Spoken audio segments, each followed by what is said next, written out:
अब हम आते हैं कि हमारा H1 टैग क्या है। हेडिंग टैग, ठीक है। मैं यहाँ पे गया, एक इंटरव्यू का क्वेश्चन है कि कितनी तरह के हेडिंग्स होती हैं HTML के अंदर। 6। मैं अगर अपने इस पे जाता हूँ,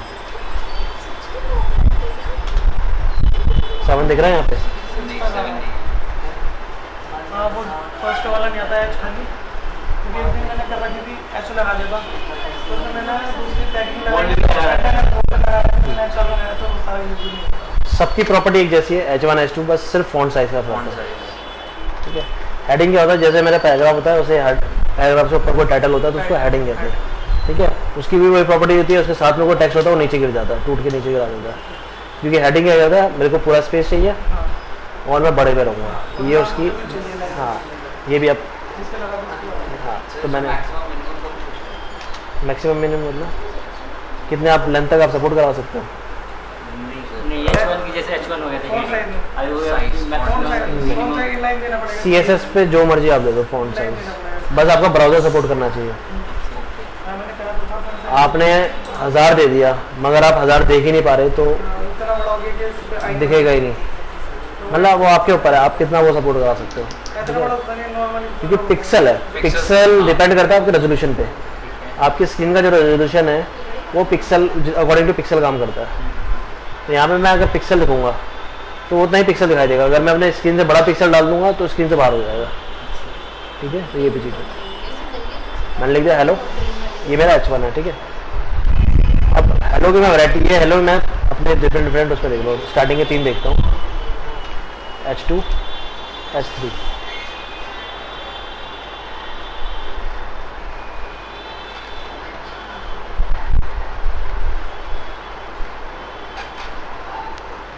और मैं अपने इस पे देखता हूँ पेज पे,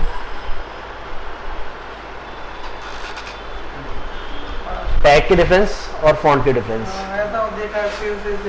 हाँ, मतलब अगर आप फॉन्ट का वो भी खोलोगे ना, फॉन्ट फाइल जो TTF फाइल होती है उसको खोलोगे तो उसमें भी आपको यही सीरीज मिलती है, बड़ा छोटा छोटा बड़ा, कि किस तरह से दिखेगा। स्पेसिंग इसलिए होती है कि पैराग्राफ में कभी आप देखोगे टाइटल से कभी कंटेंट चिपक के नहीं आता, थोड़े गैप में आता है।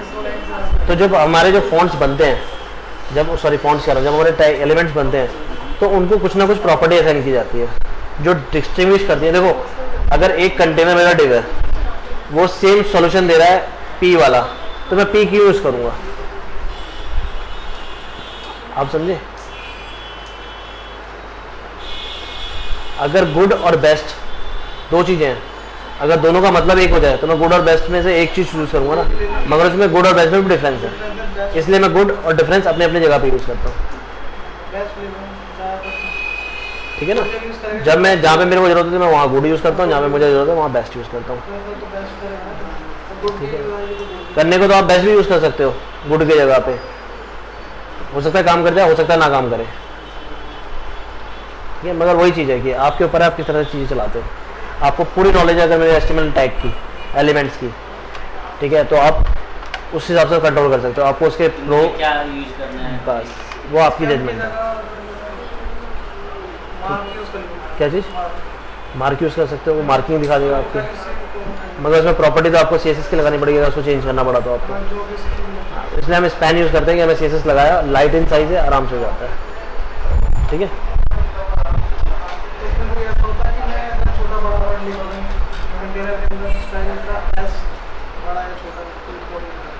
स्टाइल का ये मतलब अगर हम ये वाला जो स्टाइल है,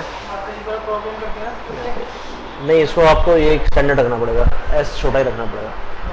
मतलब जो HTML के जो नोन वर्ड्स हैं उनको तो आपको HTML के हिसाब से चलना पड़ेगा, भले ही आपके ब्राउजर स्मार्ट हो, वो समझ जाएंगे हाँ आपने गलती कर रखी है। कई बार आप छोड़ भी देते हो, आप डिव बंद भी नहीं करते। एक चीज़ हमेशा याद रखना, एक अच्छा प्रोग्रामर वही है जो डिव खोले और प्रॉपरली बंद करे। अगर आपने उसमें गलती की आपको पूरा लेआउट बिगड़ जाएगा। हो सकता है ब्राउजर पे आपका दिख रहा हो मगर कभी दूसरे ब्राउजर पे जाएगा तो वो टूट जाएगा। और उस पर हमेशा याद रखो, जैसे मैं अगर कोई इस्तेमाल करता हूँ और हमेशा यूज़ करो कि अगर मैंने हेडिंग 1 यूज़ किया है, सेंस इसमें सेंस होती है, मैंने हेडिंग हेडिंग यूज़ की है, अब इसका मतलब ये नहीं हेडिंग के अंदर मैं P टैग यूज़ डाल दूँ, तो इसका यूज़ ही नहीं है। इसमें क्या कहते हैं बोल्ड लगा है, तो बोल्ड ना सेलेक्ट वो यूज ही नहीं कर पा रहा था। हाँ, तो मैं वही बताऊँ, कभी भी आप अपने सेंस लगाओ। मेरे पास एक हेडिंग टैग है, तो हेडिंग के लिए होता है, उसमें आप पैराग्राफ क्यों डाल रहे हो? हाँ, मैंने वही लगा दिया था। हाँ, मतलब H1 भी नहीं लगाया था, खाली H लगा रखा था, वो ले तो रहा था, गलती में क्लिक कर रहा था। हाँ। जैसे आपने बताया, पर वो B को यूज नहीं कर पा रहा था वो। अगर आप ऐसा करते हो तो इंट्रूवर होगा चाहे आपका बॉस होगा, वो अगर उसको नॉलेज है, उसने देखा, वो उसी टाइम आपको रोक देगा, क्योंकि आप गलत प्रैक्टिस यूज़ कर रहे हो। इसका मतलब आपको पूरी प्रॉपर्ली प्रोग्रामिंग नहीं आती, एक्सटर्नल नहीं आती। अगर इसको सेंटर लाइन करना है तो इसको आपको सेंट्रल लाइन करना है तो उसके लिए अगेन CSS, देखो कोई भी प्रॉपर्टी हो, डिफॉल्ट प्रॉपर्टी अगर चेंज करनी है, अगेन आपको CSS का सहारा लेना ही पड़ेगा। हम CSS क्यों इस्तेमाल करते हैं? CSS इसलिए इस्तेमाल करते हैं कि हमारी डिफॉल्ट प्रॉपर्टी को तोड़ने के लिए, उसको सुधारने के लिए। कई बार हमें रिक्वायरमेंट नहीं होती, हाँ, कई बार हमें रिक्वायरमेंट चेंज करनी होती है, उस रिक्वायरमेंट को चेंज करने के लिए हम CSS अगर हम ये वर्ड इधर कुछ और क्या करें, चाहिए पड़ेगा। जैसे मैं कर रहा था तो मुझे चाहिए था सेंटर में वर्ड, वो आएगा इतने साथ हो गई कर रहा था, ठीक है। तो बाद में चल गई। ये तो आपके होगा जो पेरेंट टैग्स होते हैं, जिनके अंदर हम कंटेंट्स डालते हैं। कुछ टैग ऐसे होते हैं, इनमें जो तीनों में स्पेसिंग है उसको हम मैनेज कर सकते हैं। हाँ, अगर मैं CSS में डाल दूँ मार्जिन और पैडिंग इसकी हटा लूँ, ये अभी क्यों आ रहा है? इसके अंदर एक मार्जिन है और padding default by property. Default वो सेट है। हाँ, अगर वो चीज़ आप हटा लोगे तो आपकी मार्जिन पैडिंग गायब हो जाएगी। नहीं सर, जैसे आप ऊपर वाली जो लाइन लिखी है मैंने, दिस इज माय डे, हाँ, ठीक है, वो दोनों लाइंस एक दूसरे से सटक गई। अब मैं इसको दिखाता हूँ। आपका एक क्वेश्चन है ना, अगर मेरे को दोनों है, ये अभी जो गैप आ रहा है इसको हटा दूँ, मैं अभी इनलाइन लगा रहा हूँ, स्टाइल, ठीक है, मार्जिन 0 पिक्सल, पैडिंग 0 पिक्सल। अभी तक इसने गैप क्यों दिखा रखा था? इन प्रॉपर्टी की वजह से। अब मैंने इंटर कर दिया कि ओवरराइड कर दिया इस प्रॉपर्टीज को, मुझे नहीं चाहिए। मुझे चाहिए कि मैंने इसको कॉपी किया,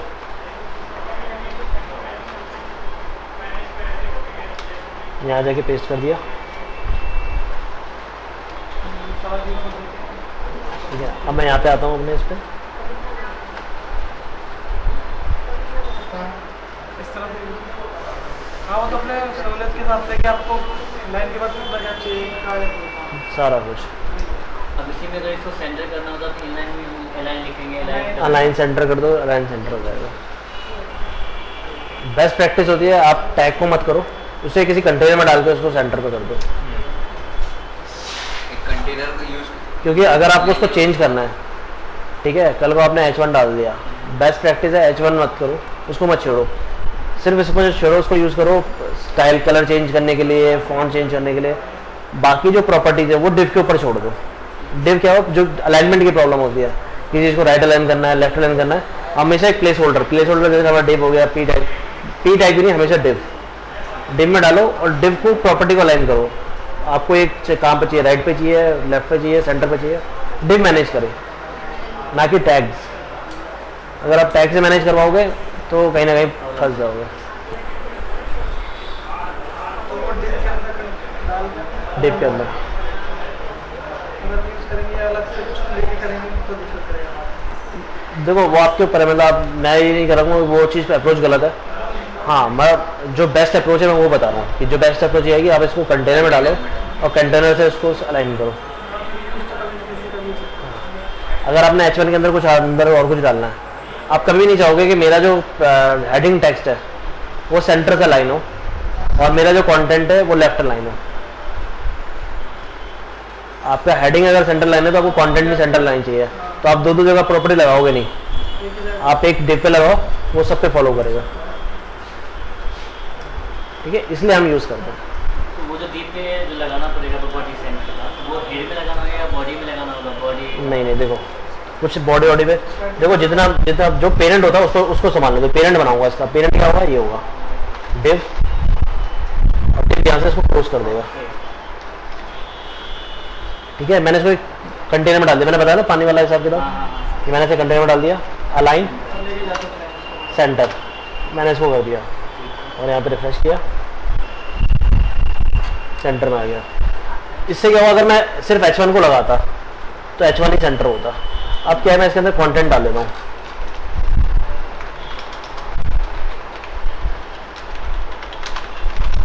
ठीक है, ये मैंने कंटेंट डाल दिया, सेव किया,